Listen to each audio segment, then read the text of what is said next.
Hola, buenas tardes, bienvenidos nuevamente. Empezamos el año con empuje.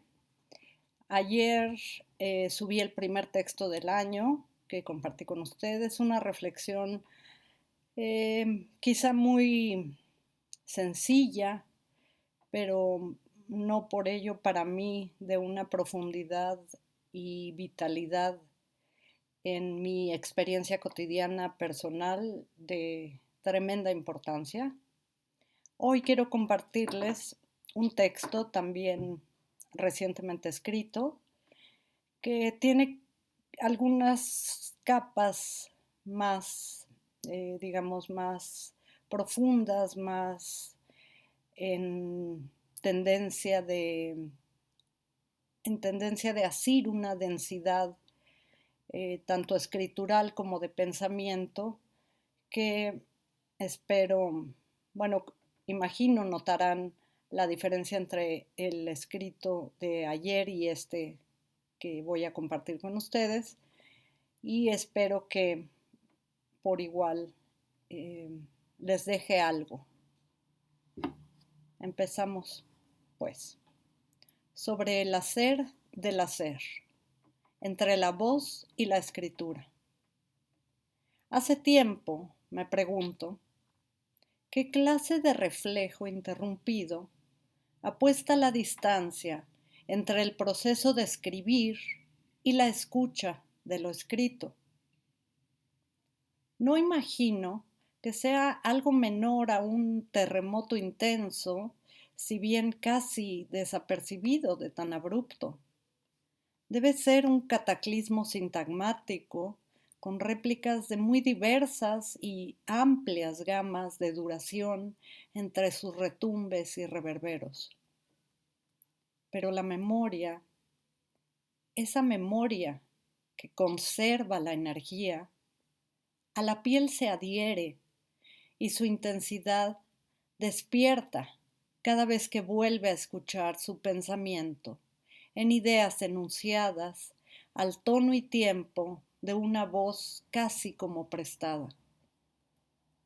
Yo, cuando he podido escuchar mi escritura salir del papel para batirse en duelo como palabras desbocadas una a una contra el silencio, sucede que entre el aire contenido en la sala, mis oraciones empiezan a completarse como registros sísmicos de o en mi imaginario, flotando sobre la sala hasta convertirse en una escritura que conforme avanza deja de ser mía para regalarse entregada y sin reservas. Su existencia, para cualquiera, podría parecer invisible, apareciendo primero como gráfica digital que se deshace de su soporte para transformarse en cambio en una escritura manual que va dictando los pasos de su coreografía. ¿Acaso como un guiño nostálgico a la belleza caligráfica ya casi perdida?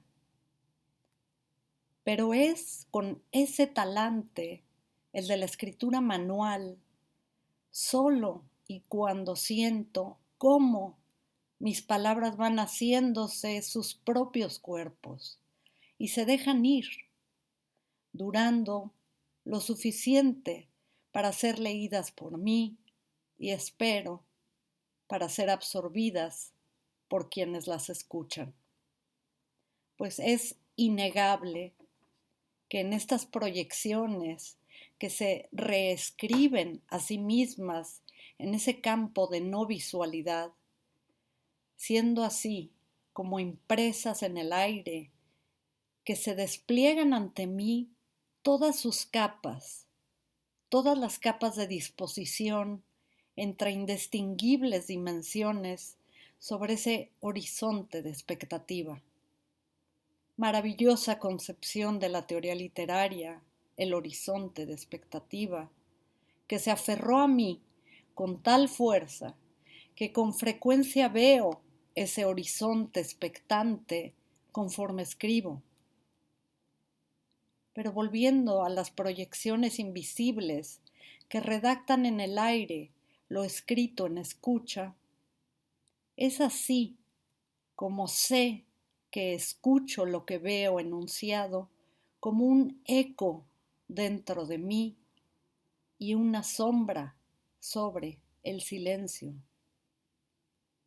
Sea preciso aclarar y afirmar que estas proyecciones son meramente imaginarios, conformados en el cuerpo de la escucha, que solo tienen lugar, posición, tempo y tiempo durante la lectura de lo leído.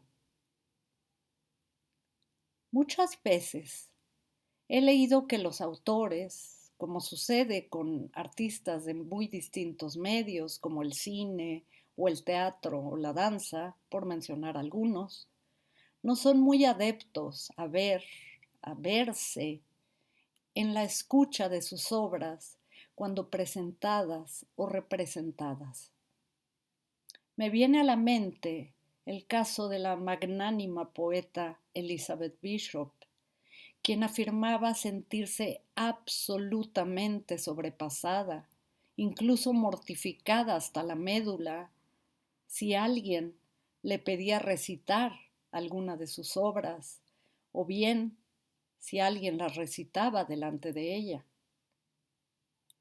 Realmente, nunca he podido entender bien a bien de dónde o por qué emerge ese rechazo visceral que muchos autores manifiestan ante su propio trabajo. En mi caso, sin saberlo propiamente, desde que comencé a escribir, tuve que enfrentarme a ese dilema, pues cada texto que publicaba, conforme empezaba mi carrera como escritora, lo leía sin falta a mi abuela. Recuerdo sin mácula que su rostro se transformaba en algo que yo intuía como deleite y desconexión de todo lo demás, conforme las palabras habitaban el aire entre nosotras. Su agradecido y silencioso contento era tan pleno y evidente al término de mis lecturas que muy posiblemente por ello no siento algo similar a esa mortificación que siempre abrumó a Bishop. No intento aquí sugerir que mi escritura habite las mismas llanuras de impecabilidad precisadas en la obra de Elizabeth. No es por esto que llamo aquí ese caso en específico. Lo que quiero compartir en este ensayo de extraños perfiles es que hoy día me sucede cuando escucho lo que he escrito que algo se enciende dentro de mí con una fuerza irrefrenable en alguna región dentro de mi cuerpo que no atisbo a alcanzar o a localizar, ni en el cuerpo ni en el alma, pero cuyo cimbrar me resulta innegable. Esto que aquí comparto, sin intenciones de autoalabanza, ya sea en este canal, en estos escritos, en los ensayos, artículos, ponencias y seminarios que he presentado al devenir de los últimos 35 años de mi vida, lo hago porque me inunda de seducción. Es una forma de seducción que todavía no sé cómo describir propiamente, pues sucede que muchas veces me sorprende, a veces de hecho casi siempre, algo que podría llamar como calidad de pensamiento, que la destreza escritural en la que he convertido mi vida logra conjuntar entre frases solamente posibles de ser confeccionadas en soledad, en tranquilidad y en silencio. Sí, debo decir que generalmente me asombro, a veces mucho, al escuchar lo que hace años o días o incluso horas He escrito, pues sé que no soy capaz de lograr esa delicada configuración si tratara de hacerlo en voz viva, sin guión o sin guía. Es pues consecuente decir que solamente consigo encontrarme en ese estado de asombro cuando me encuentro solamente en la escritura. Pues sucede que muchas veces me sorprende, disculpa, me equivoqué de párrafo. Retomo la última frase. Solamente consigo encontrarme en ese estado de asombro que encuentro solamente en la escritura. Ahora que me atrevo a enunciar la escritura de esta confesión, que lo que relato aquí podría no ser más que una obviedad para cualquier escritor, y sin embargo, creo que es importante decirlo.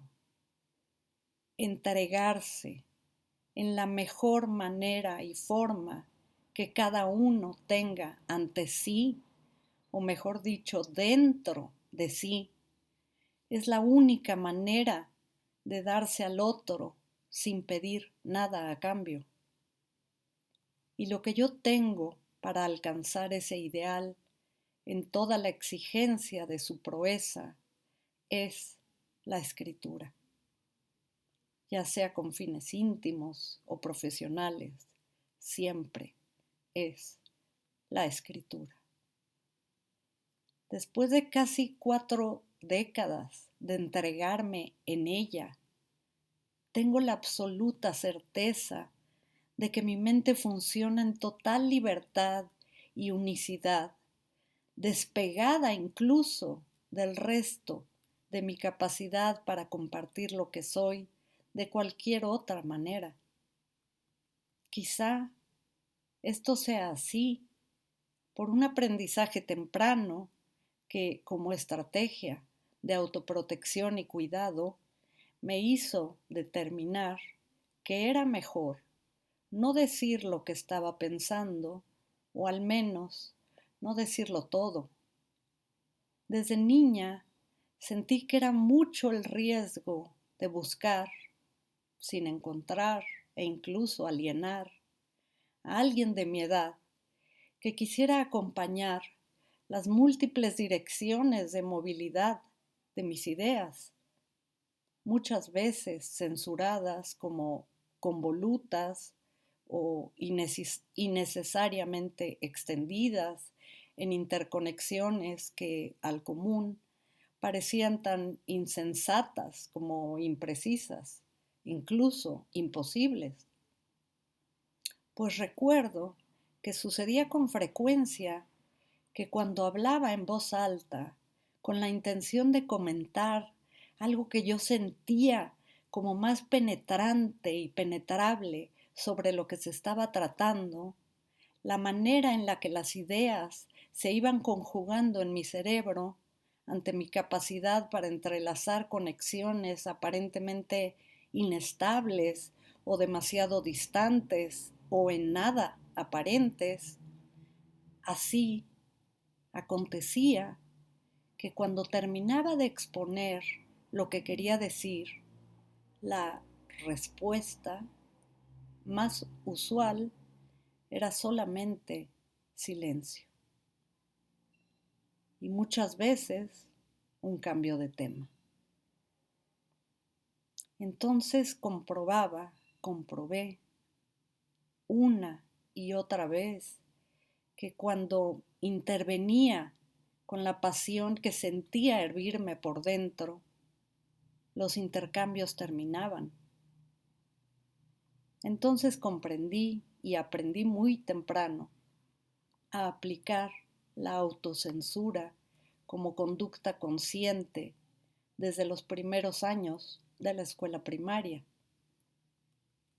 Con el tiempo, este andar, cada vez más silencioso, sobre temas que yo consideraba de real importancia, se internalizó en mí a tal grado que el uso de esa estrategia de silenciamiento, hasta entonces puesta en marcha por decisión, devino inconscientemente como costumbre, y el silencio de mis pensamientos empezó a cernirse sobre el espacio dialogable con la misma naturalidad e inevitabilidad como la respiración o los latidos del corazón. Mi silenciada presencia se autoalimentaba como el timbre y tenor que transforma y transporta, ya sin ayuda, a las células por oxigenación. Fue así como llegó el silencio al habla y se instauró en lo más profundo de mí. Así es que sigue siendo muy poco lo que expongo sobre el andar de mi pensar en el desandar de la voz al cotidiano.